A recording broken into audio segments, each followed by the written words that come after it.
manuia ai whaapito au ngā whasa utala ni iwi inga o si ua fio anga o te whaia so maminita sa taua oiola utau sala ili tau kokola ina so ufala Bebe silingia so utala anga Wano po ilo tupu ole atumu Uile ponga yolo ungafa Utawa ole toa na ta utaua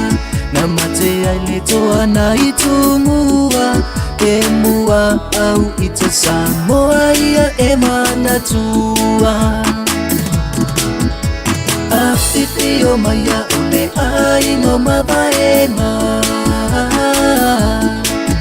Ai inga o tupu ono po ai no papa na e au tafa ifa Olo o pola mapui puia Ele palefa o sa taua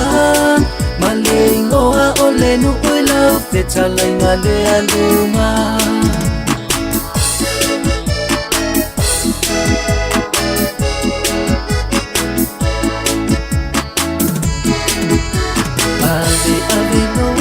Sanga Joitanga imase itoetepa Italama ile baba wimiana Tutupu mayana mua Emwa pai maina lele mai ile pale Naliu papa ilo unga hatai pale Oa upo I ole tupu anong Solea ituna vale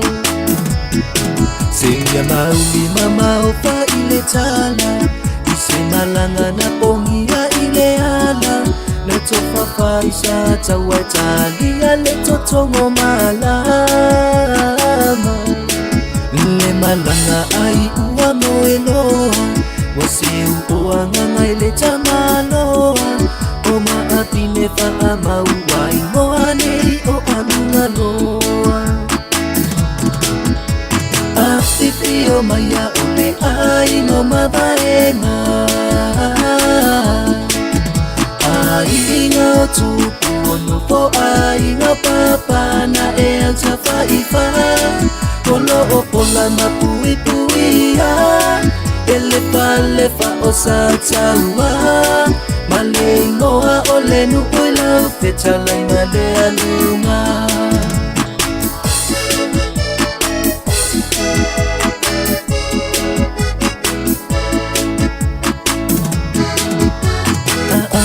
Se awawali itia o whanua Longo sa tawa o malelele tuputa whaifa salama sina Wau ua tangu mailo umapa Ole apa ai e atu papa Ai utu opa I ai whanua Li o no umaota Pau papa le tupua pai tauina Ele so ona labanga na salamatu ya maleo ngaonga Pai au ai inga masata wa Alo mai tato aleanga Se ua pau whanu uani ima pau papa E au mana muangi tuti amatole afoa Fola utau tua moli moli lo wawaluma Se ua se e ai olilia Afio maya se utatia O oiola ufea ngainga o lo ui oi mata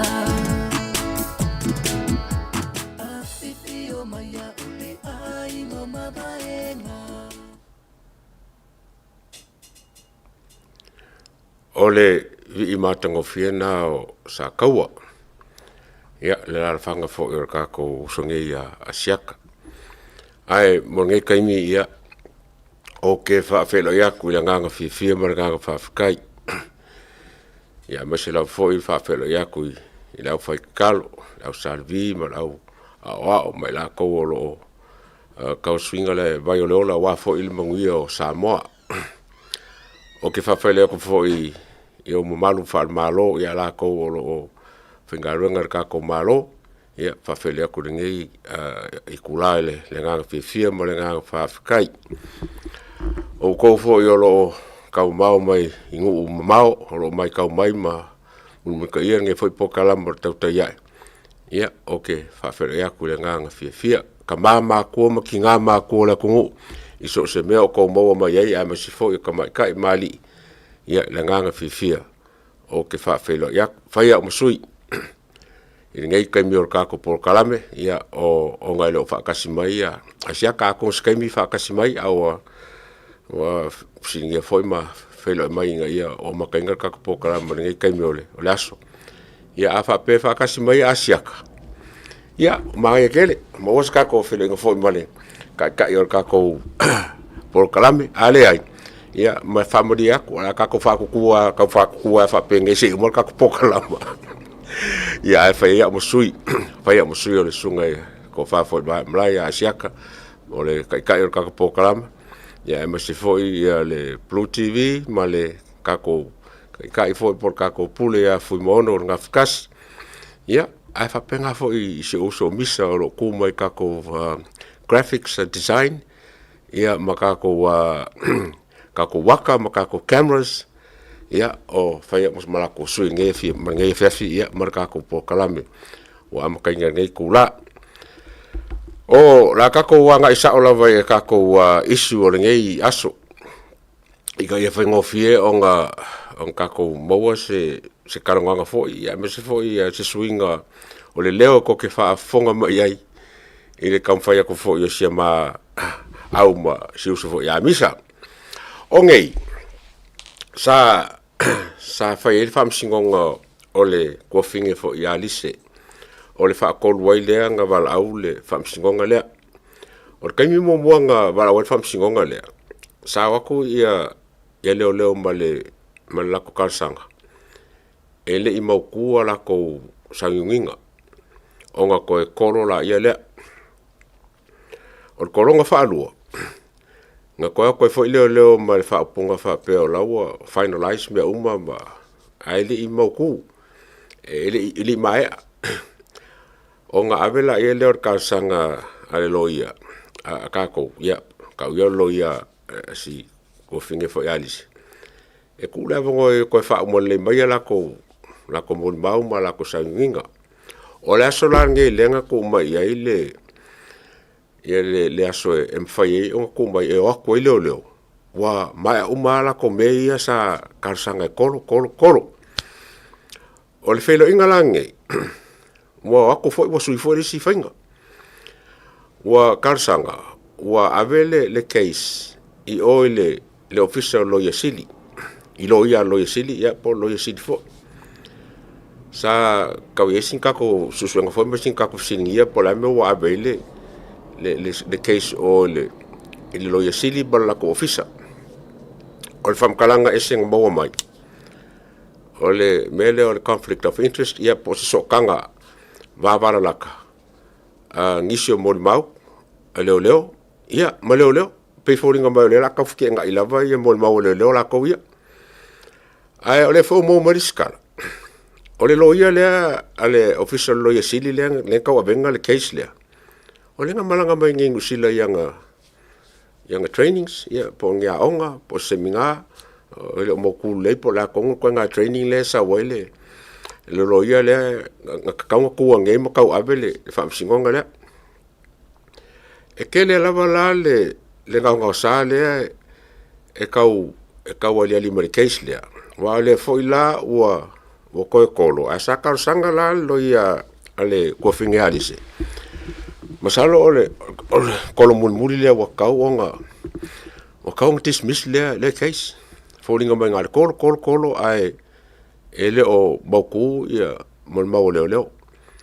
o le la wo kolo ila so kolo o ai finge yo yungi ia masing fo wa menge ya le skolo la yungi le fai con wale le case la misai da sole ko mala ele le pa ka ko wo mo se ungole o le case la a ia mangkua fo o mori anga nge leo ma ko mo o le mo le keisi le ele ngi la ko mo mau ku o yai mai fōringa mai faisi vai o lako mori anga le pe afufu aku i mea iu kako vai ai mwhalongo iai mwhai kau iai e same walei onga korokoro pea ma whai pea wale o fōringa pe mo la vol whamsingo le o talasa leo lo whaia le whamsingonga lea o ke le lopo e same walei onga kuai onga whaamuka le case lea pe a whai o le whainga le korokoro ala ko e anga mori anga ai wako e le lava ia saungunga ia ai mai se o fōringa mai o komsinga le lo le ke le inga kula i mo le kule a leo in mori anga lea e makua le ai lava se ngi mafu anga kakau e kakau ai onga wha o le keisi lea pe a whai e fuafua mori anga ale mori mau i mea iau kupu ma kua fo vanga o lisi vanga siri onga kaua i lau vai aku o le kusi lea ngā vele loia sili a leo wako e suru i ole le ofisa loia sili e ma ese loia e ku mo leo ai le se mori anga loia sili wala o se la koka o se mori anga o le mera leo o kupungei o se ko ki lava fa peo is a corrupt case o se case e pio ma se case ele fa baia ma se case ele kaung faia e kakau o nga nga solo ia le kusi le nga vaku ele mori mau e su e ai fia me e kakau o nga su e fia me le kusi le e kakau o nga kufa kasi lo ya sili ma leo ma le miskao o leo ma le ombudsman ma le aur malo e fa malo sia le su enga o fengeo o fia me langa o ngo ngai o fengeo le o ko inga ma kusi le mo mako fai kau yai o se kusi e mo kwali lenga fai o se kusi e mo kwa fa ko poinga la fai kau o se kusi e mo kwa mo i la fai kau ma o se kusi e le ongo challenginga a ese kaka kaunga lu iar kusi le o fia me nga o fia me la va kaunga lu iar kusi le ele ka kaunga afia folo ya leo ele ka kaunga afia lo ya sili nga afia me la va kaunga afia masawa lui me ia wo ko ia ia mar fonga lo ko ia leo ele ya se me ko ia leo ko kusi ele ai ma se me ko ia lo ya sili ele ai ma se me ko ia ming ska leo ele ai ma se me ko ia le ombudsman ele ai ma se me ko ia le al malo nga ofia mela le ko ia e ka ifo male manga ya ka ilo inge ke usa se so manga ai fa peso manga wa ka kau ile fonga fkalai po se fai pule o nga fai se la fo ko parmengi inga ia kalifia me i me ia wa sala la ulungole i kusia pa war kalifia me le ai le lei fa o su suenga la ko ia la kalifia me asi ka ko fa longo se kalifia me ka ka fo nga kalifia me ioe a fa ioe kongo resign a fa o per su suenga le a fa ringa mai le ka ko pisi la the minority government o ka ko pisi i ko ongo ka ko pisi e funga ko iva o ka ko pisi i la fo ia fa ngei ma court cases ia fa ngei ma fa singonga ia fa ngei ale ka kia me al fa ngofie ia ka wen fa malo lo fie me mo ka kau o nga va ve fa malo fie me case le ale la va saru lava pe lava le se me okup a ke fa ya ko ako fa ka kusi mai mau panga fa kanga ma ise kulanga ka wen ka ko ilo inga kusi le wo mang mako kalongo inga skase po kalam male sunga fo lo ya sauni ya mal sunga fo ya siaka ai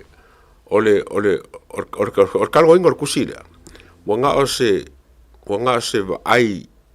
ai laukele nga wanga se vai lo kelele makalo inga e ba ko se aka fa kai ole maka up mal mele kup ai mo kiri ole loko on maka up ole ka kier fam singo mai ka kier fa penga ma mo kiri fia kango yai se uma mal fam singo ai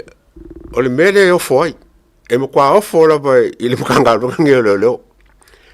ola ko le fe mo lianga ling la ko mon mau leu ka mo nge mon mau ai mai fike ngai mon mau ele nga ka fike ngai mon mau le mau ku leu foi sui o official wa sui o lo le fango official lo yesi alo ya fango ole si kusinga ave lo yesi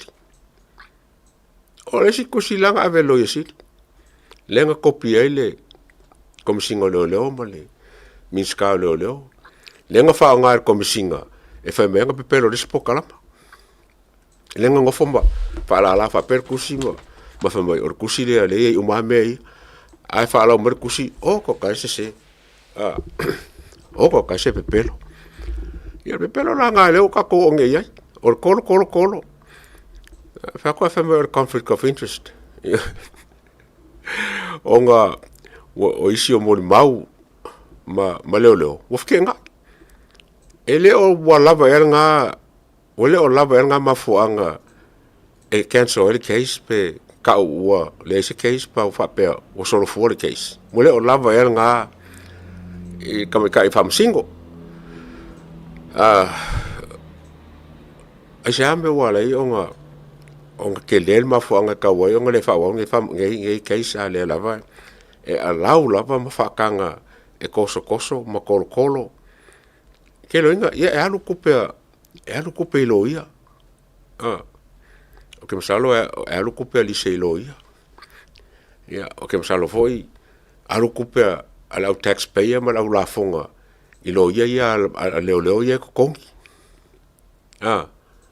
wa ko kongi el malolo ia leo ma lo ia a fonga lo ia silimba ma fenga malo a alu skenge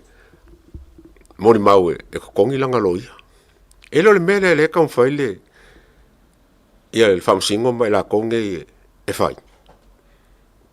ia o se mese ma se fai unga le kalfenga i la umai kawa o se mo kwa pio mas ko nga fainga ele kalfenga i o le sia ka ko maka upu le ke fia ia i onga o maka upu le ile kako se vale le nga se mai o Sydney e arango fika no ka puela ngai fo so kanga me o ki fika ngo yai o vale le United fenga le United Airlines nga se mai Sydney molang malanga ku sa o San Francisco pe ka inga ese ngase ilunga vale le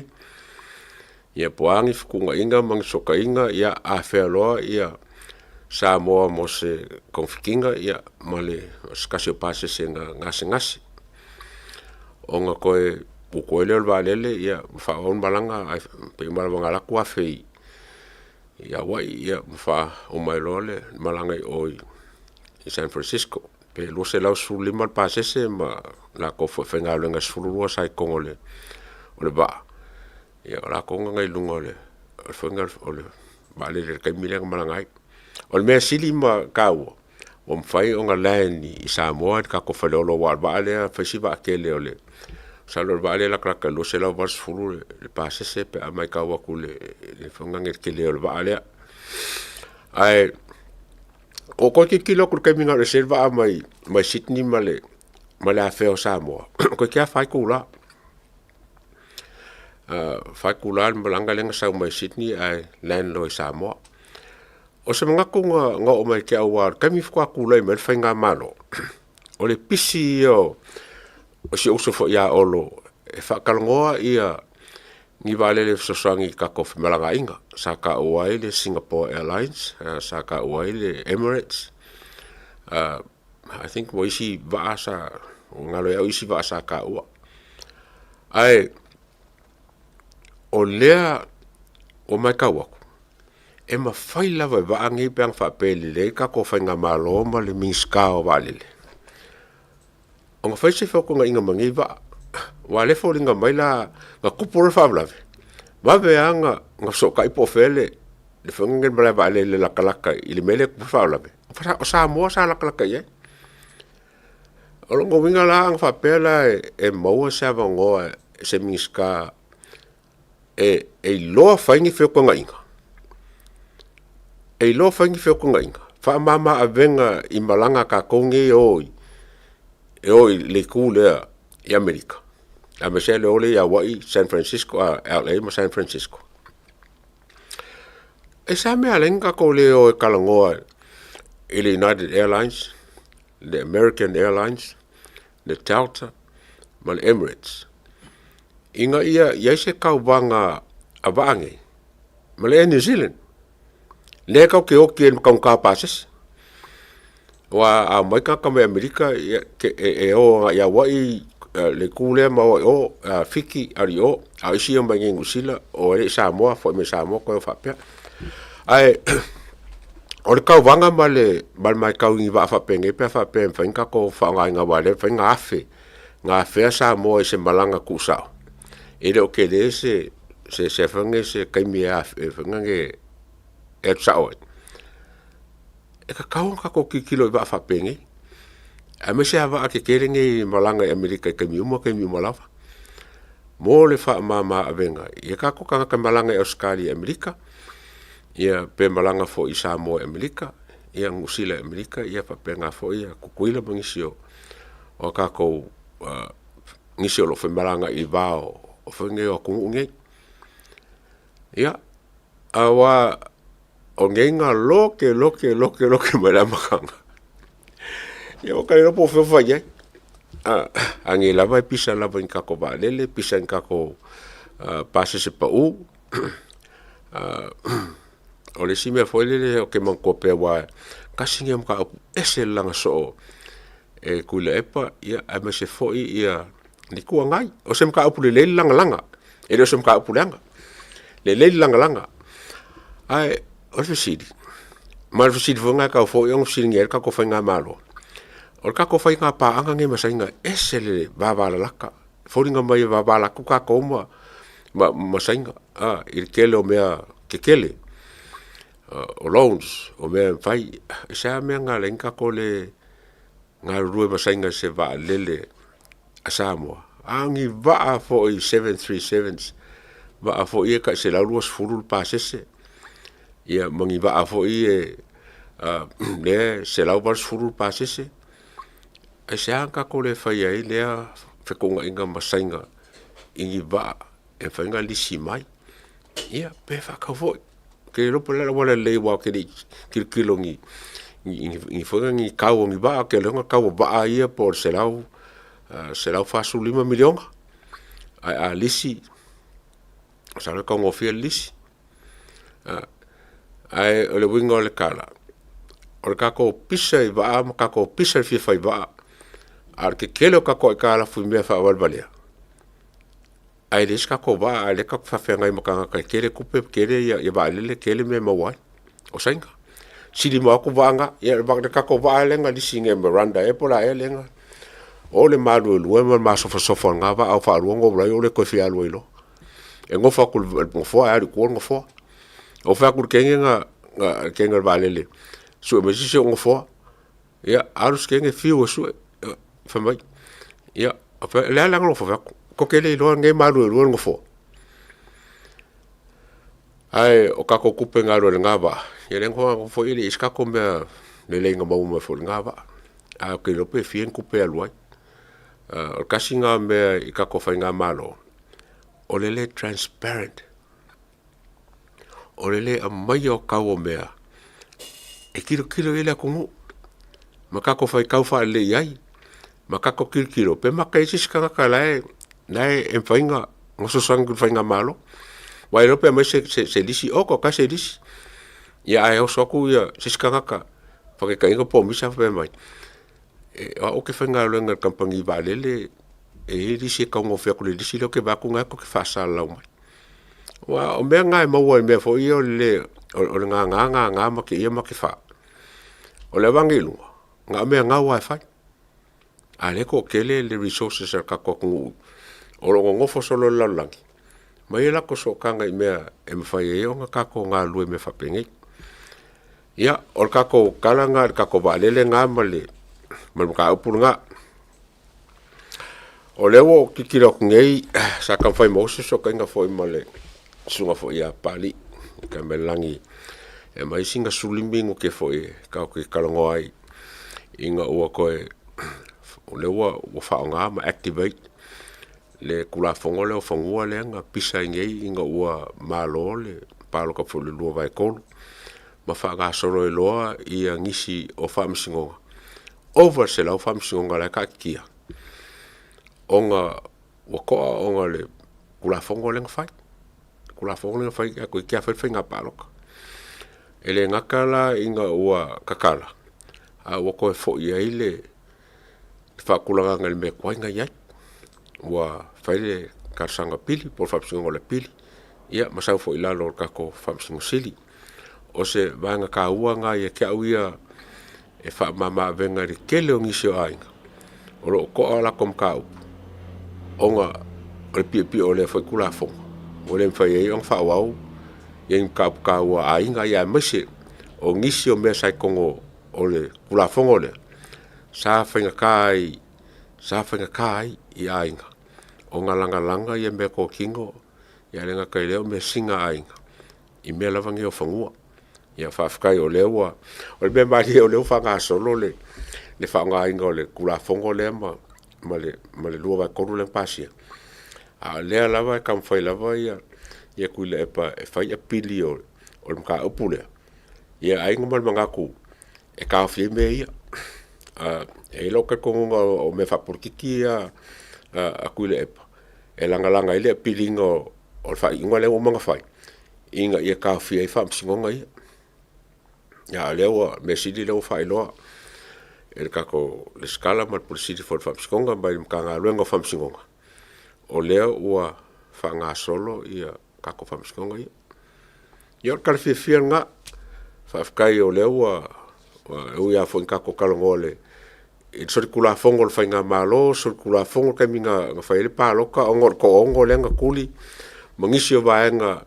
sa kako mangaku ua le whikaui. Ia ako ngai ala kako o ia whapea. Kako whaere kula fongo ingai whapea se iloke se sikaimi. A ole mea kaua. O lewa wha ngā solo. Ia kako whamsingonga. Ole si vaenga o ke whiakarongo iai. Ole o ke kilok ngei.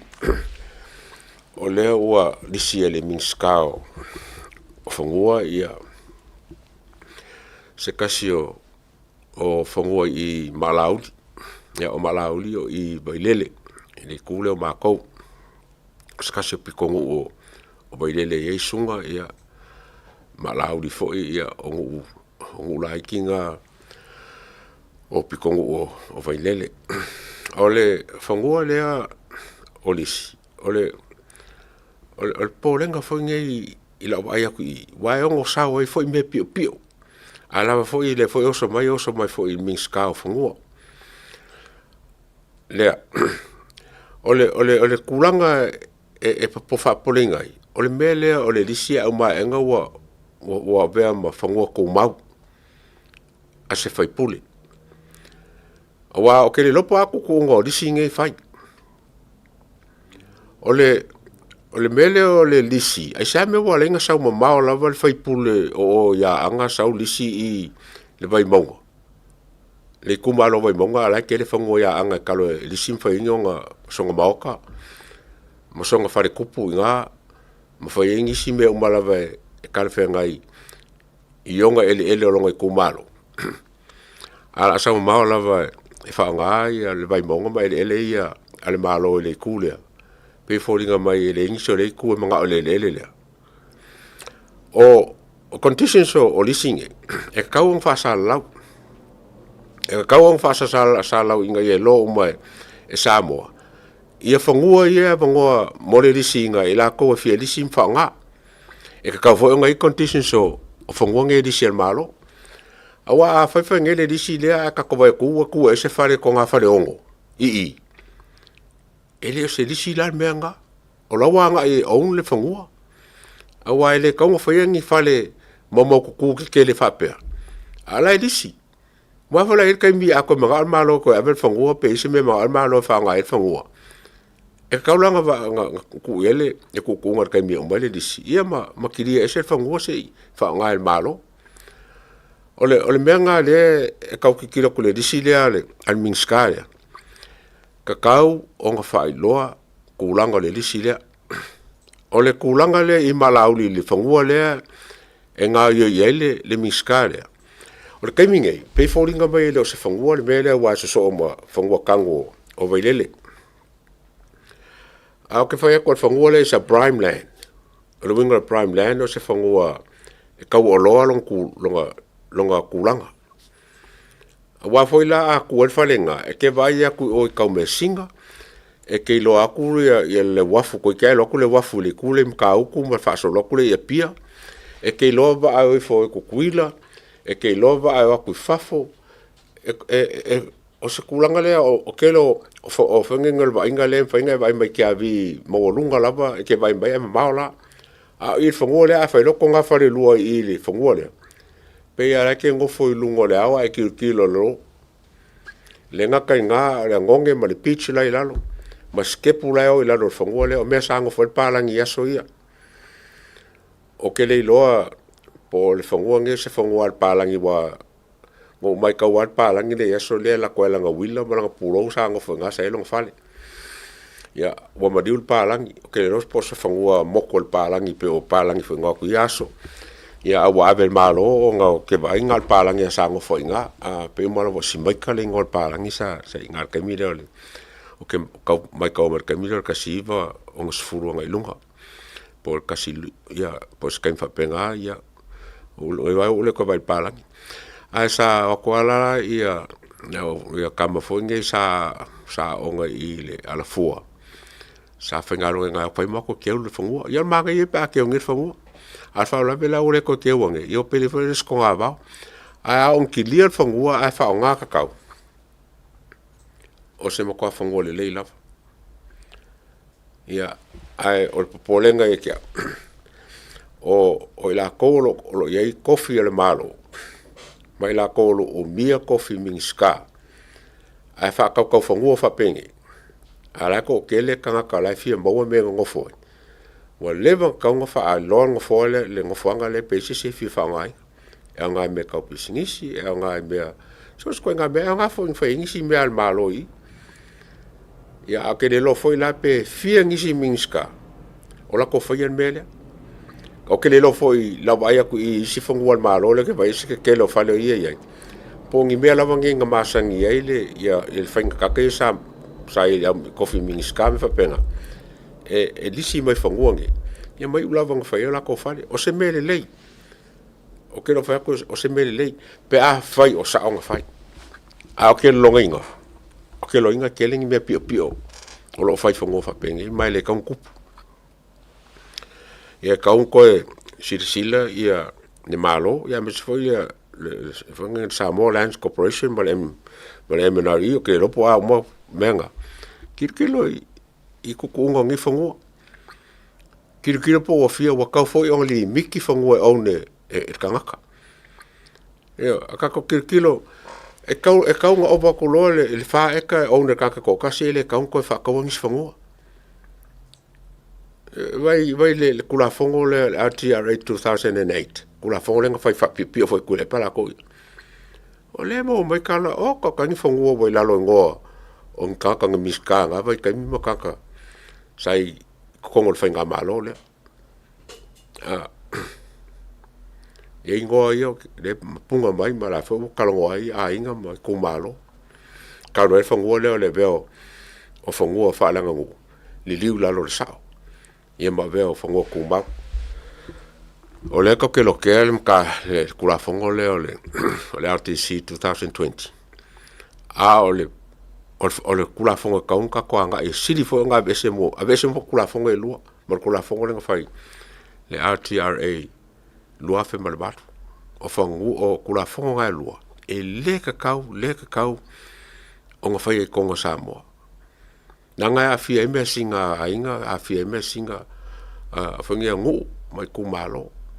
ai mese o se fangua fia se lau afe e ka e lalo le ngoi ko kasi le fa kau im kwa le fa kau mai le kalfengai ma se fanga pi o ke le se fangua lalo se ngos ko kasi ku se lau pe sao ku pe lalo fangua la inga a fa se fangua kau swafa o fangua kau swafa o ai swafa la ko nga fa ko ngol fangua alor ku lalo sao ba la ile ya wa Mole lo meo e sa ola inga mo swa fola inga ping ping e ko kasi. Au mo fa kula fo inga mo kusingo e lalo ol sao lang fangau lang fangau. Mole o e sa ya ses. Wa le li la vale o ko susu. Le min skale o ya ku kongole. Ol pan bengi fa lankala. Ne. Ma fa lankala. E se o mangi me pisa kanga. Ele yang fongo bo lalo sainga. Ne wala ku ngi fa ele yang me fa penga o kupu. Sao a fai ele ngi fongo la lo senga ele fa pe ale fongo la lo senga on ke ela ile wo le nga kula fongo len ko foi or kula fongo nga wa ba ngoi me ye pisa kwai kusa la pele o kupur ko kaimi pele kupur kaimi ngi am fa yang kupu pa anga kuma ngi kula e pa mari cha pipi mangi fainga anga ya senga wo leva on ka ko vai fa nga soro kula fongo le ma fa kingo Fai fucking ngor kula fongo le RTRA 2008. Le fai mal minska. Ele se me ocupa. Sabe, ele se me ocupa. Ele se me ocupa. A ver se kula fongo. A ver se kula fongo. Onga mo kingo ele se me ocupa. Alfa me ele se me ocupa ala mau kula fongo ngo ocupa ele mele. Ya o se ka fa vale mal ka fa se nga me ele ficou. O leo kako kikiro nge de si bang. O ka ika asfanga o misa ke o ko ika si. Ya, si ka kombalolo. Langa e asfanga we lua le ya nga o mai etsu le asfanga nga misi nga fi. Ya, le ka fia fa lok nge fa mol.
Le quick freight o se au nanga vave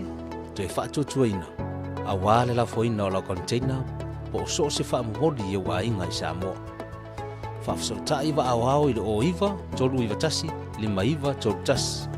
po le ovaru se lau fitu iwa lima tolu fitu walu. Le quick freight au nanga vave to e whaamari e lotu.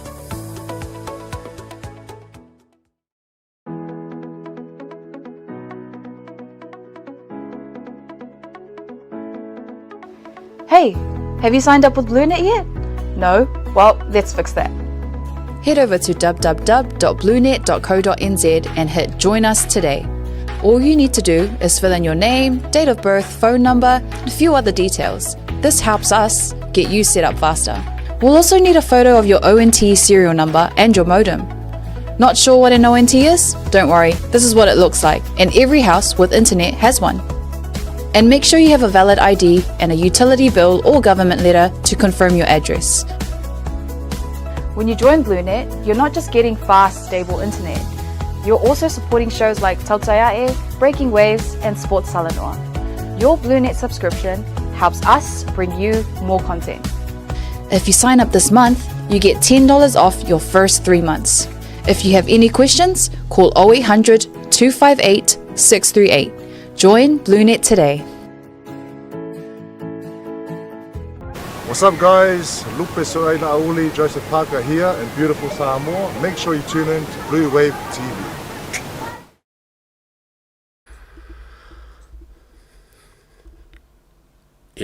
malo o le ua o matibanga fo ka ko pokalame ia ma ama se fo ia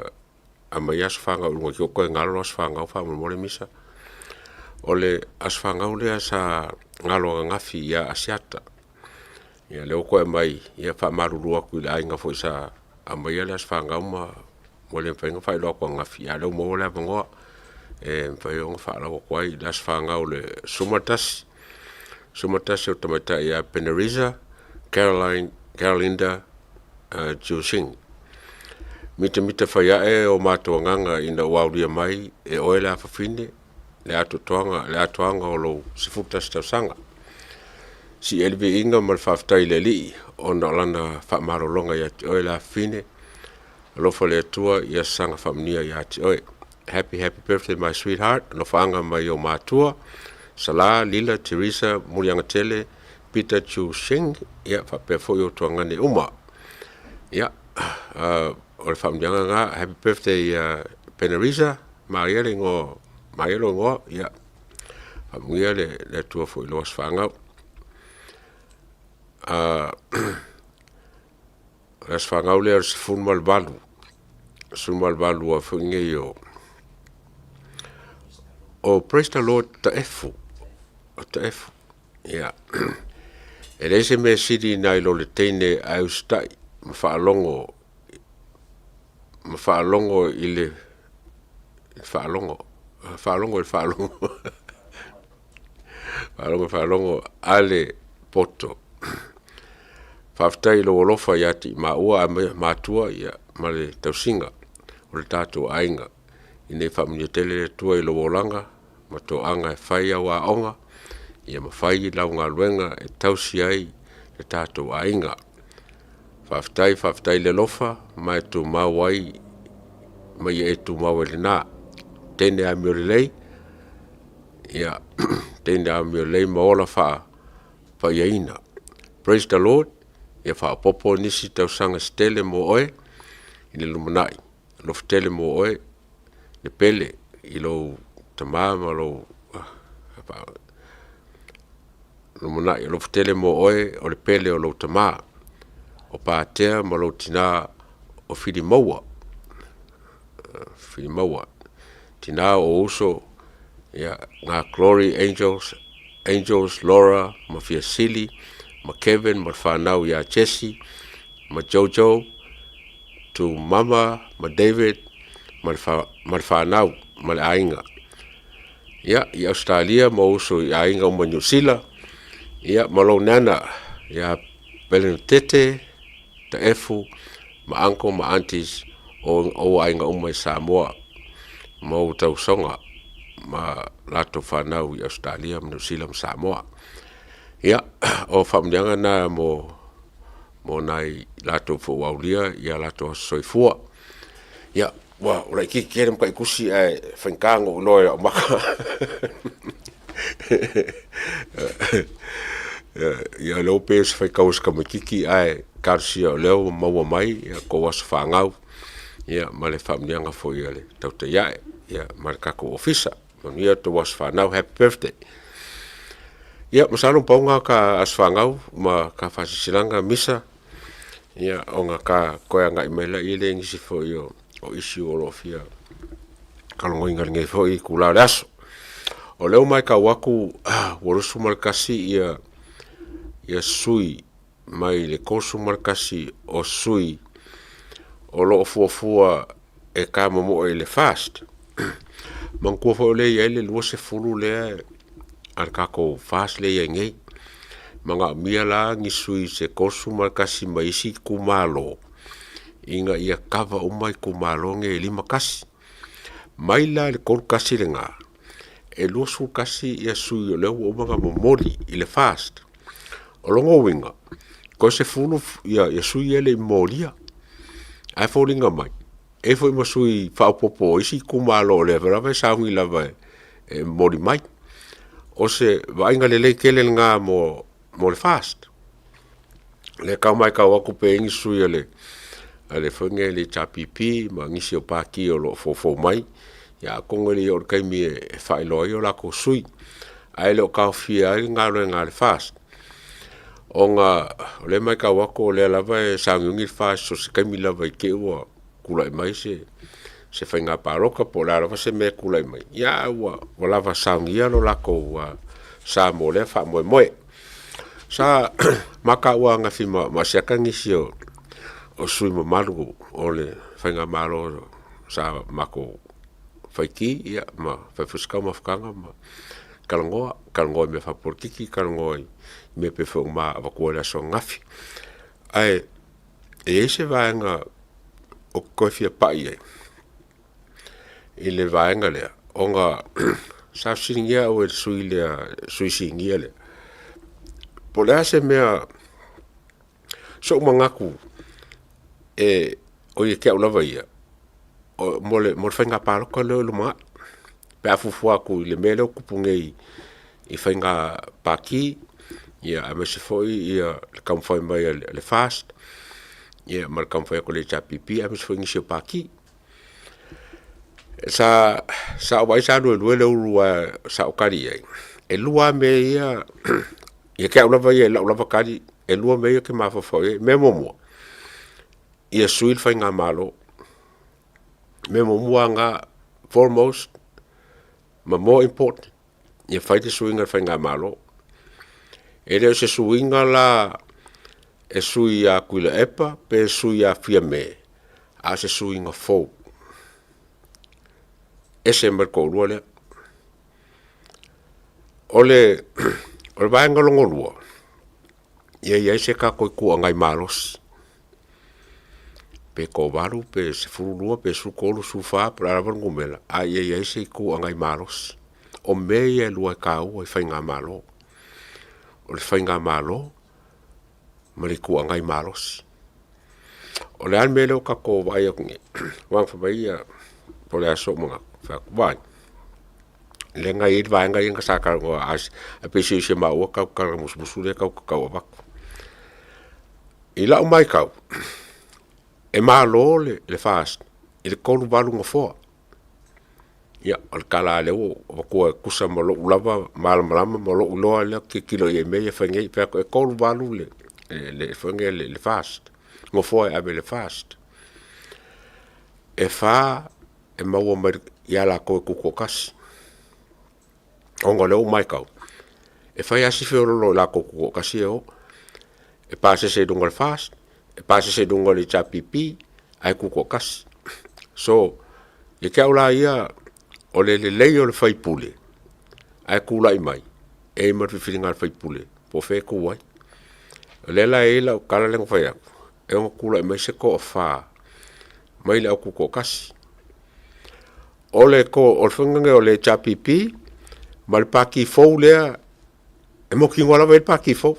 ele kaunga inga e le paki fau o le kufa kasinga le chapipi ma le paki fau lea e ko iwa la kumanga ko lua o ke le lope ko lima le chapipi ai ko wha le paki fau pe ko iwa le chapipi ai le paki fau pe ko lua le paki fau ai ko fiku le chapipi ai mai paki e lua e mawar ko iwa sa vai alanga aka ai sa aka yoe sa lue longa uru o wala ke mai kawa e eisi paki e kawanga i mai le tomua mapule ia o lau ngumele ku nga ole ole anga i mai tautua o lau ngumele ku nga ole ole ngu whalongo kaulo ke mai sa mo first ia a fai pe kula i mai po le kula i mai foi a kula i mai ia kasi nga ia o le foi kula i mai le republic le constitutional republic a kula i mai kasi nga o nga kula i lola i leo ka ko vaenga i ngo kalngo ke ka funga nga iskofi ngalo ko fia la kumela ku kasi nga ku kasi alang kumai langa le fe konfiki le vale e pe foi ngome cool fast ava ia ko le orke mo kilo ka cool fast e o for fast ye pe o le chapipi so e fai la le long yo mele langa ko ke le foi ka le leie e o le ko kasi ia ai o le ka usaule le manga ku foi ia asi usole e on ko fai coalition Ia la ukali ngā me le skoli se ne whaia. Le skoli se, langa le wha mo vanga le ia il paki fole ke lengi independence o mai ai. Whai skoli se. Ia, ora o whai kalaku ngā isi ma ua kau musmus, wa whamerang kala i kia. Ali le akau. E mwhainga ke ongo sosangi mai fole le ilau campaign ma. Sao manakala, sao ke manager fole le ngofu mai kua manager mai lau campaign. Ngo yoi ai. Wa roka fa ko ofele pa ki nga ke loi. Ya afa mai alu le chapipi. A o mongoloinga e longa alu le chapipi. O fa ko nga kamoro le chapipi pa ko. O ke lango inga oe. Pe a fai nga e kuri e sea kule e pa mar kai inga. Ye fai nga paro ko wole ko kai kule po wa kai. Ya, o sia nga fai ka kala el mako vaenga le ma kalongo ko ya ngafi. Ai. Ole mere kula imangela o mai ka ku ka ko fai nga palo ko le lua fe lu fulongo. Wa lua me o kikiro ki ai. Ole mele ole pride. Au fa sa mo ngor ka fa balea. Ah. Ole pride. Fa palangi ole pride. Au fa sa mo ngor ka fa balea. Era ngo fa ko ka fa balea. Onga o mengi o kupe o wa ko involve. Ah. Wa afia kupe. Fa ko singai. Wa fa ko singai kupe. Ya, la fa ko la kala mele ole ka fa balea. So skanga kala va fa nga inga kupe fa ko singai se mea. Ma ka fa balea ai. Ma ka fa o se pa loka skanga. Alang fa menga e me la manga o yai. E yai long fa mo moenga mo long singi fa mo. A ma lo mal paki e yai le me la yai moia. Me mo moenga. Menga len ka fa badea. O le me long lua. O sanga pisingisi. E a fo nge e manguia mai ai. I se fa nga malo, pa kula i mai. Longo winga o se mea moia, longo lua, o sanga pisingisi. E peng fiki mai pe manguia mai. Pe akula i mai. Long kolu. Ongi mea manga o ai. Me fo ngai. Fai ngofia nga fai, ongo lawe kongol fai nga malo. Awa alu kami nge fai, e fiu e fai ele mau. Mea nga len kau, o kau fa balea. Ila ko fa nga inga kupe, mo fa ko singa. Longo fa. O lako kofinga. Ongi kofi. O lo maa ngao iai. So skaka lava la e rako e wha ngā ia kupe. Wangi folanga e le kalafe ngai mai le mwhainga au sia. Mor whakakainga le pāki lea ko mua pulengo whakawhambai lo ke whaingi wale le se wha. Lua koru pe wha wale lo ke whainga. O whea le larolangi ngei e mwhainga whai se pāki whapengangi wale le lua koru wha alame leo e whai kaimi ngei. Ma whainga la ko whaia. Lea me leo e whai kaimi ngei.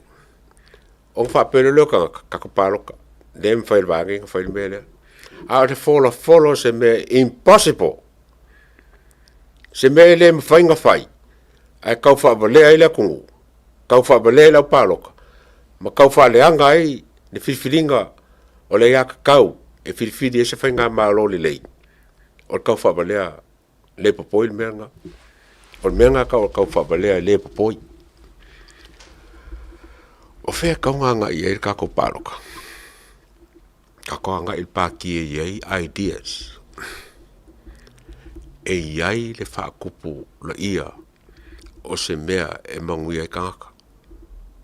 La whael whakikainga. Milionga leo al prokeki. Milionga al prokeki. O e mangu iei.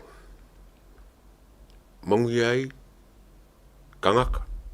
Le kumalo malingu. Ele mangu iei se pāki. Ele mangu se paki le 5 milion e mangu ye kangaka. o se ai kia nga o alisi mea la nga mai le nga kau kikiro ki wa menga kaunga kava mai ele kuangai mai la kui fai paki o kava mai o mea nga fai ele fast o mea o whakoanga ia le ngaka i whakoanga o kalo me koko mo whara wainga a whakoanga e moa povi pua awange whafonga mai le kungu o ia nga i menga e nga ia oe e nga i lo ngumolo wa inga e nga le kumalo o aisi ai kia nganga bai aku nganga bai mal fast economic developments o le akinga e inga o mea e mau ai le kamao a inga o mea nga ele mo le whaipule mo oe mo kako umalapa o kera whai aku foi la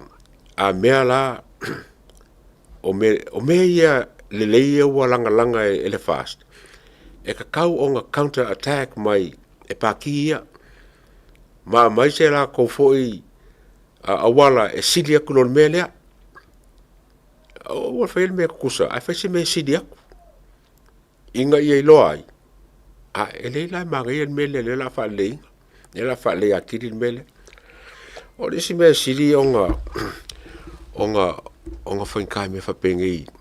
i whainga malo o le transparent o mengi o loan ma kupe maua kasi ngā mea le hoki e kako Samoa o kako kupe maua ma kui loans me whapenga ngā le kau maa lau whai ma le I ma le o ai le ai ma se mea o kau mai ma nko inga waku whainga malo lea lo ke mankuanga o olo ele nga saungo e wako whaula lai ke leo kupe nga aisi mai fafo ai mai ele I whaunga inga nen koe whafo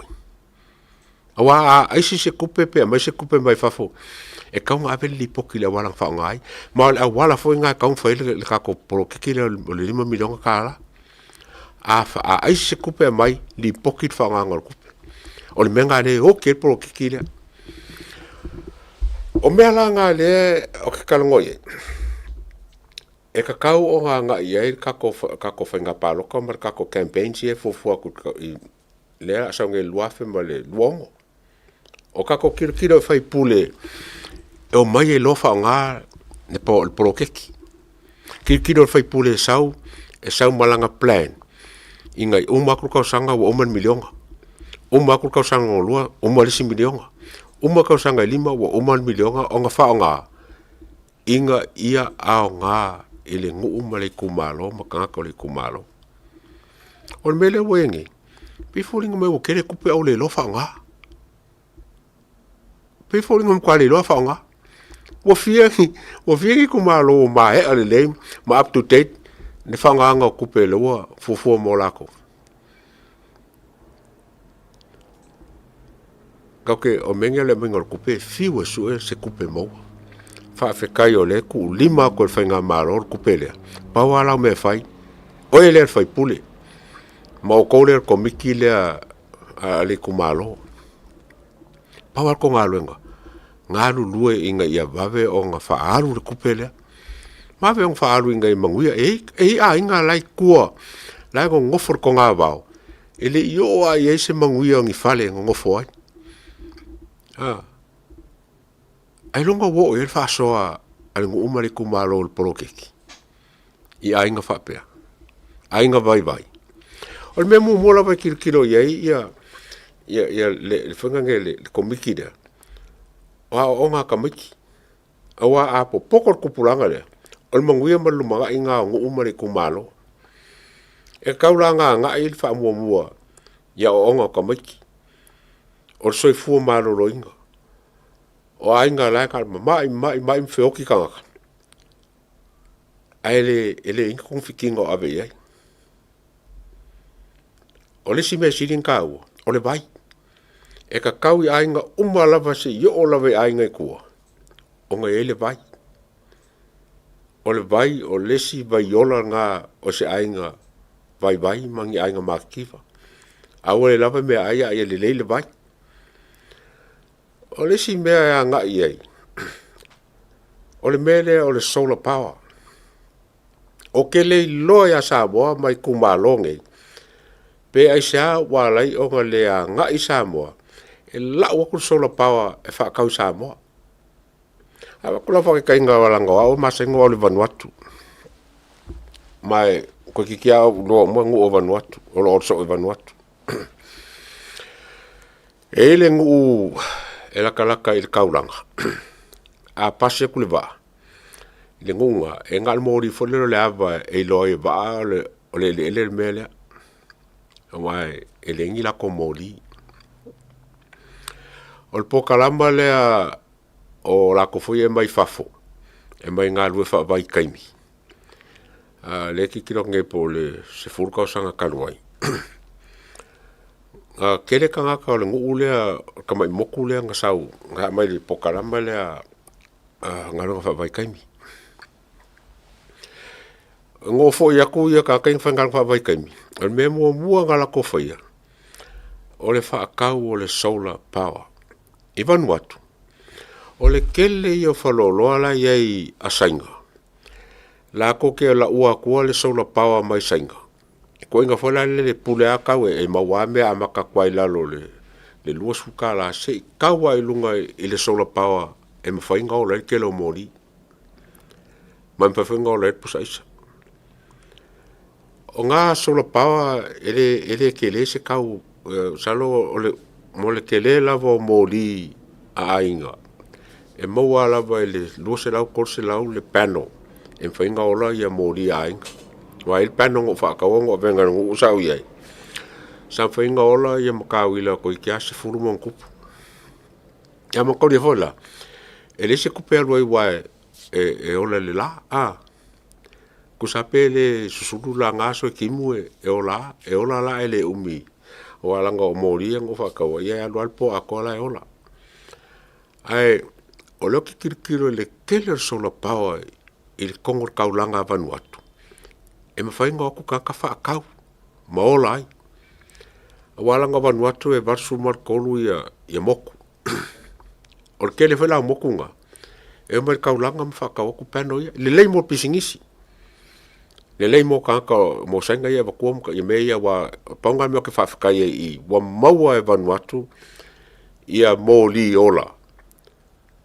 wa mafai ai onga mumu moli ma ola ngisi o masingi onga o solar panel ia au ke ngofu ma fau ai sa me lenga le ko samo le uri ia feo inge le o minska ia feo inge ia kungu i fafo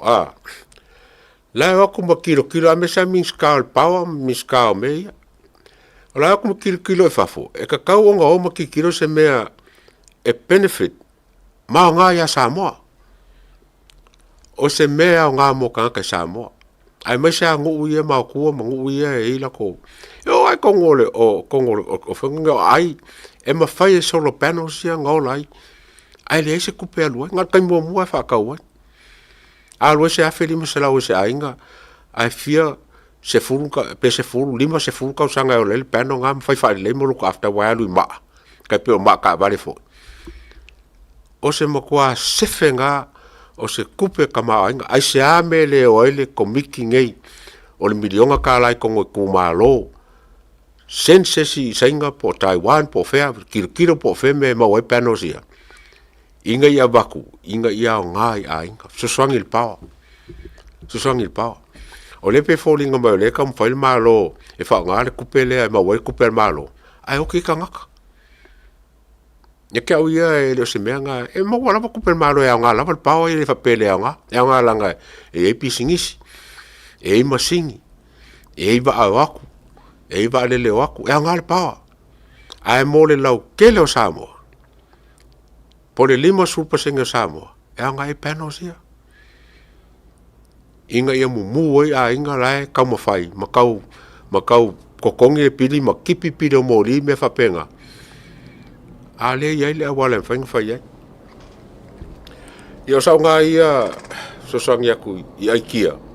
o menge i o campaign o leke kalongo i campaign alu le whai pule suen me mangu iai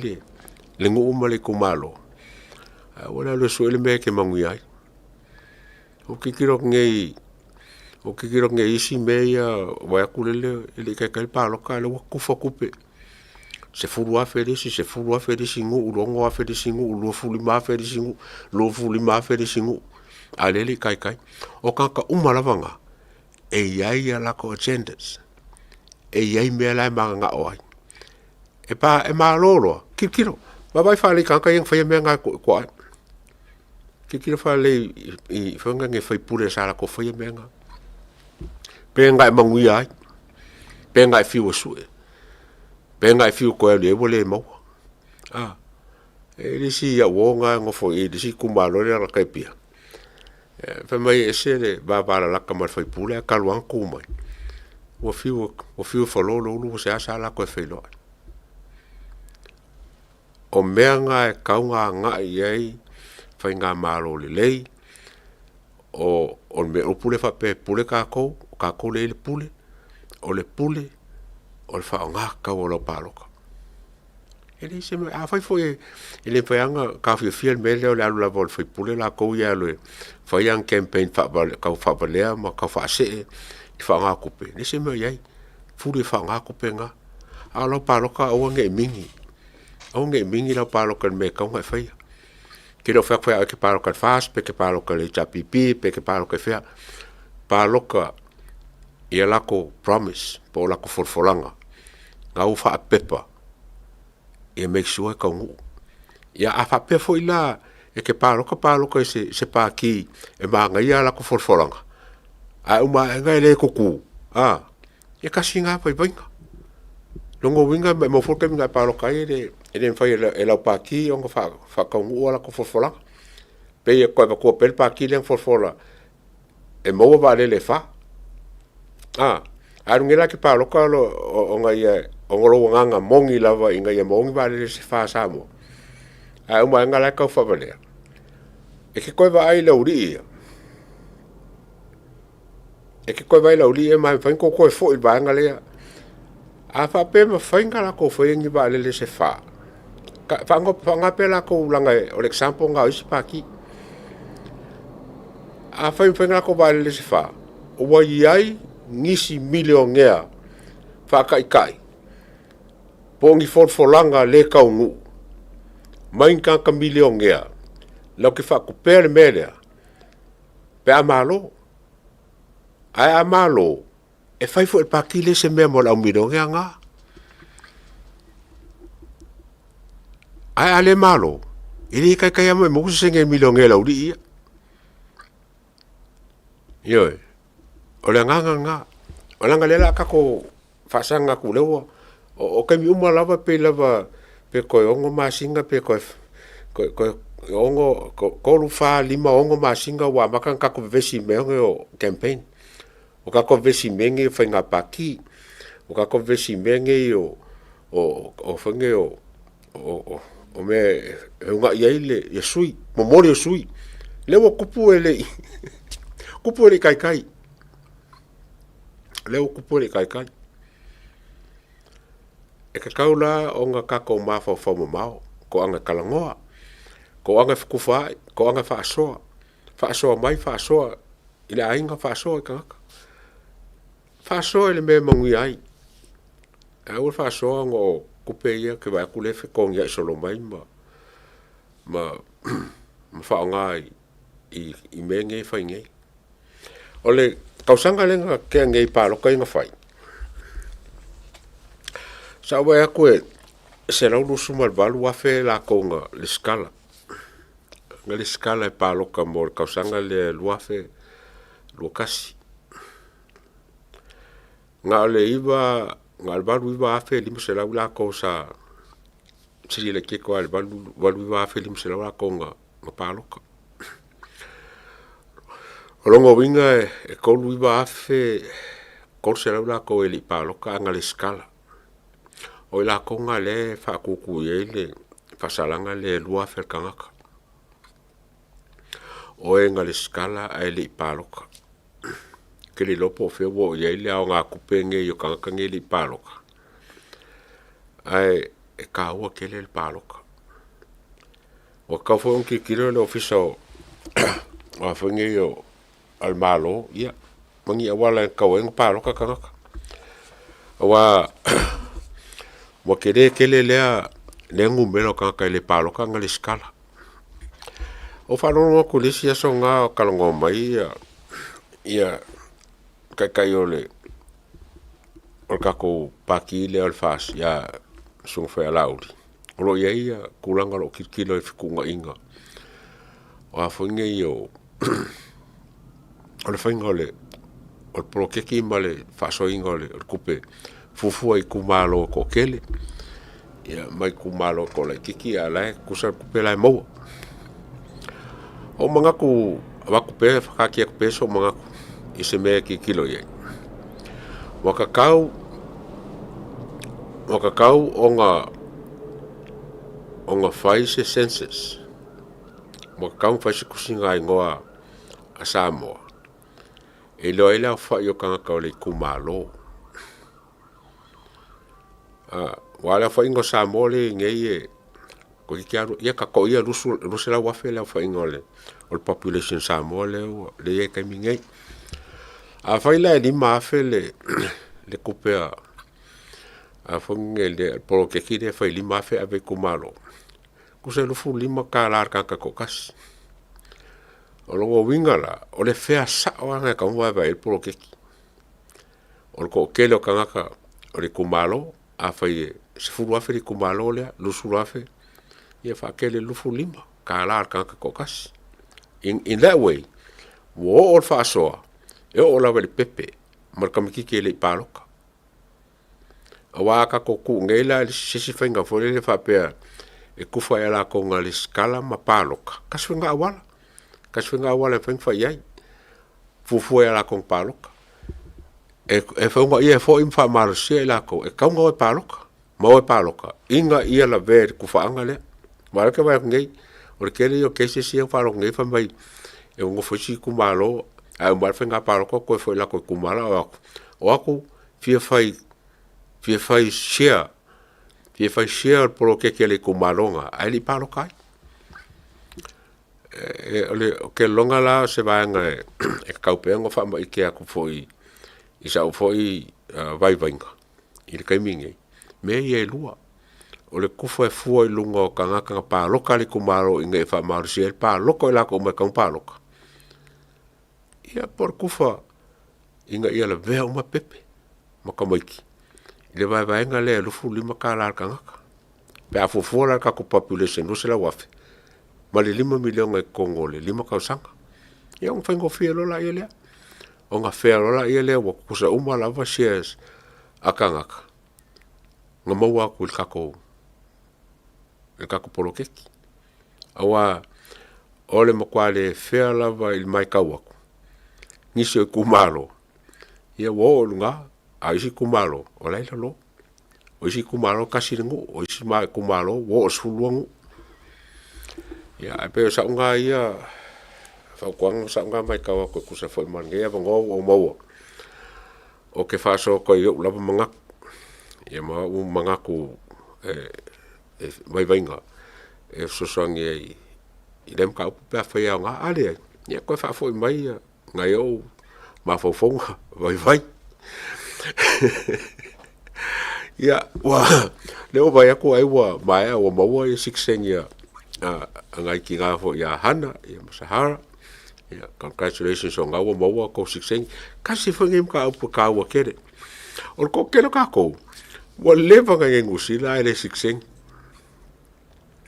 o leva nga ngusila 16 onga kulanga foi le lawa o le lava le kulanga le o le ngofo mau ia po le permanent resident manga ia ngawa ele se ia fainga pe fa ke mo foi que le ferwa a o lo langa ferwa pe que ali Australia pe que ali America po Hawaii po Kuila po fe pe o Europa pe que ali Israel pe que ali Singapore o free visa la do ia e me mga bia pe fa pela fervale de se sia ku ma lo po kasia ai kam fai ko 16 salo po fase la limas fulu pe me fa pengale 16 la voy fase la limas fulu que 16 a que no fa la visa Fai lau visa ke anu Samoa. Ia le kangi mai le se ri le. Se uso le. Ko se au 5 le visa. Ia ko kiki ko kusa malau siksengi. Ke sa loko ma veo ka ngu o Samoa. O yo gengu sila. Alu fai lau visa I whangange I Australia. Ia, luas lau luas fu. Ai le kaudia isi mea whangai whao popo. O lo wale whai au fingerprints, o lo wale pu e waka. Ia umaenga, pe koe kiase lau ka langa mea, ia umae wa whangange wa korse lau luas fu. Ale siksengi ngusila, pe apalai. Ia ngal fase lau 5 o ngisi visa o ngu ufo ie mga mele visa I passport ngusila ia penga lufo fiku ka la si me fa penga mo fa ka inga visa I Amerika lewa foi menga Amerika ia nga lufo fiku ka la ele visa ka passport ngusila ka ngofie mo ku nga wa o ke fa yaku o le ko kele o sa mo le nge permanent resident ele foi yangi siksengi ne o mai ngai lo mako mo ki nga ia entaro le siksengi fo le ngusila ngon belen kupunge la o mai siksengi ngai lava ko kele o la ko la vale le la feo ia passport samo ia o se lui fo nga mo mako o ko fo Amerika po Australia po fe lava mo lo le mo siksengi ka siksengi lo siksengi lo o vole o fa karia o le too comfortable le benga lawa mawala permanent resident mawala I don't know America maybe green card or whatever o fa mo nga me kam fai ngaru do ya mo siksengi me o ko ngofo mo ko afio ai mo ko ngofo mawa wa ve mo ko mongi mangu ko ke fa mo ko dai ver ngai po kala mai fo ko ngo ko fai ko siksengi me o ko ngofo ai mai ka wa ko kele o kako palmege mango ko ngofo Samoa mo fengalo ga lemo mo umia ko finga le Samoa e siksengi uma ale Australia ngusila ese poco aka ele skala ulo le fakoi ora kamai wa ka mi ko mai ai o mai le entire fa mnganga a ku ngofo ai ma wai ia a mes fo ko fangau os famuyanga nga mo la ko lo mo la po a o fanga se fo le nga so kula fongo aso la lo disime le disadvantage nga mo le nga ka kai e kele o siksengi o solo mo le me solo lo disime isi wo nga sai sa mo diskaminga nga mawa solo mange ke ko lo samo e sa ringo fo ya pa ka pe ko le pe fa ka sanga fia o le po ova ko saro pola ka fiku balu iva su ka sanga ko ero samo ai la ku ka fia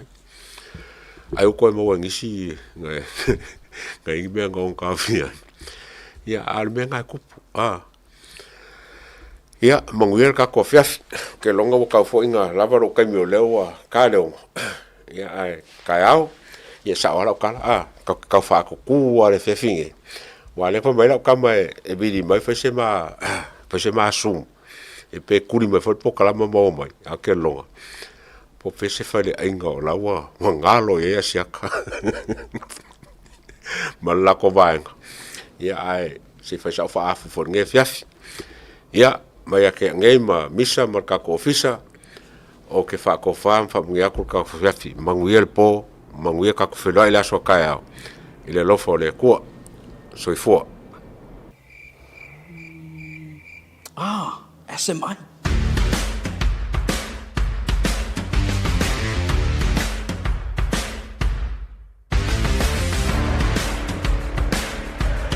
Fia fa fole na no lo mota a fio mai lole SMI hardware funga le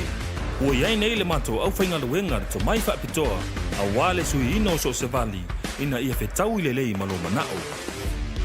o mato vali o lo awina mai atu no mau ma ua mau tino le ananga ta mai umi foi ona au le ia lo mota a o fata ditali ila le sui ino lau vali o lo ia foi nisi o mato vali e fai ia lau fifilinga o wale fa le ina tigi o lo mota Mota to lo alalam papa au ya tunu fafu Pafso tai le fionga ya Mayaba Leslie Wolf, awa o mwhaion tongi New Zealand, ai piki Samoa la oka. E na o le filifili lava o le lanu, mato te ngalulua i le suina, o na piki lea e lo ainga i Samoa. E SMI Hardware, o lo paanga mo so se mea faufale, man fausiaina ua mea angata.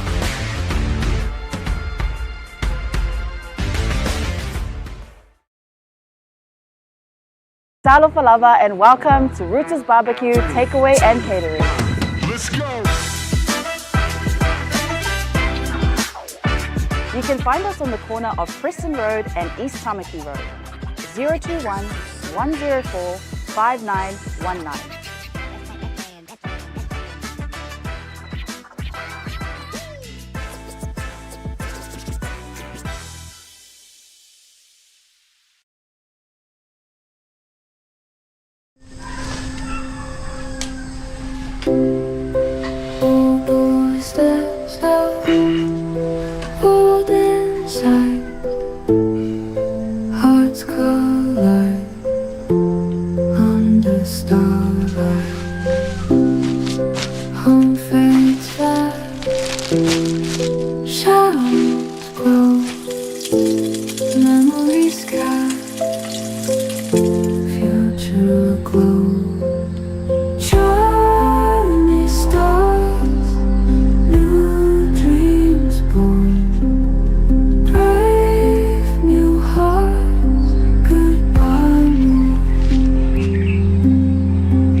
Le Quick Freight o se au nanga vave to e whaatutuaina a wale la foina o la container po o so se wha mwori e wa inga i Samoa.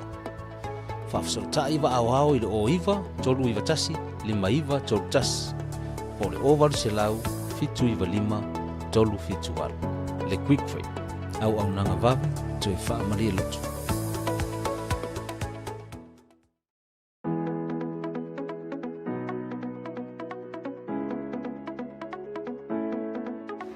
Hey, have you signed up with BlueNet yet?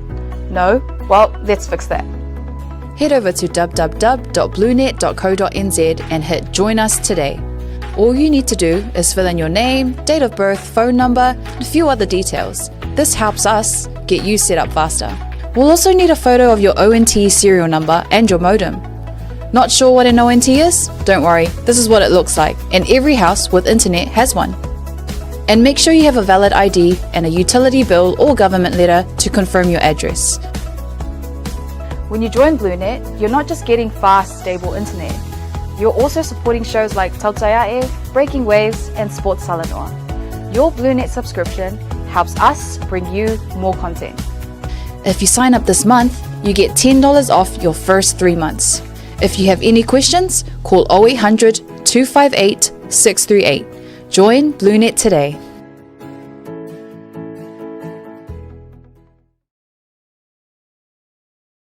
What's up guys, Lupe Soraina Auli, Joseph Parker here in beautiful Samoa. Make sure you tune in to Blue Wave TV.